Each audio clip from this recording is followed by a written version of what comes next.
నమస్తే అండి. కేంద్ర ప్రభుత్వం వారు ఏర్పాటు చేసిన పోస్టల్ డిపార్ట్మెంట్ స్కీమ్స్ గురించి తెలుసుకుందాం. పోస్ట్ ఆఫీస్ నందు ఎస్బీ అకౌంట్ ఓపెన్ చేయడానికి ఆధార్ కార్డ్ మరియు పాన్ కార్డ్ ఖచ్చితంగా ఉండాలి. అకౌంట్ తెరవడానికి 2 ఫోటోలు మరియు మొబైల్ నెంబర్ తప్పనిసరి.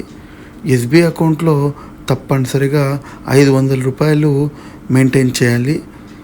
ఎస్బీ అకౌంట్కి చెక్ బుక్ సౌకర్యం కూడా కలదు.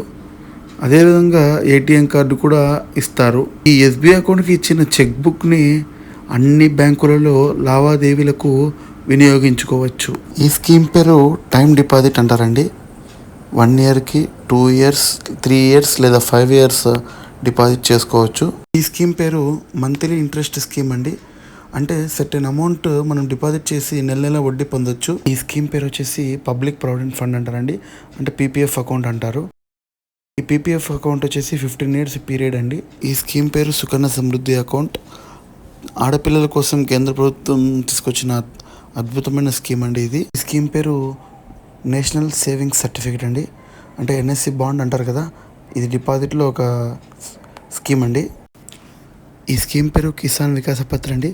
అంటే సర్టెన్ అమౌంట్ డిపాజిట్ చేస్తే మెచ్యూరిటీ అమౌంట్కి డబుల్ అవుతుంది అమౌంట్. స్కీమ్ పేరు మహిళా సమ్మాన్ సేవింగ్స్ సర్టిఫికేట్ అండి. ఇది రేట్ ఆఫ్ ఇంట్రెస్ట్ బాగా ఉంటుంది. మహిళల కోసం మాత్రమే కేంద్ర ప్రభుత్వం ప్రవేశపెట్టింది. స్కీమ్ పేరు రికరింగ్ డిపాజిట్ అంటారు. అంటే మంత్లీ సేవింగ్స్ అకౌంట్ అండి, ఆర్డీ అకౌంట్ అంటారు.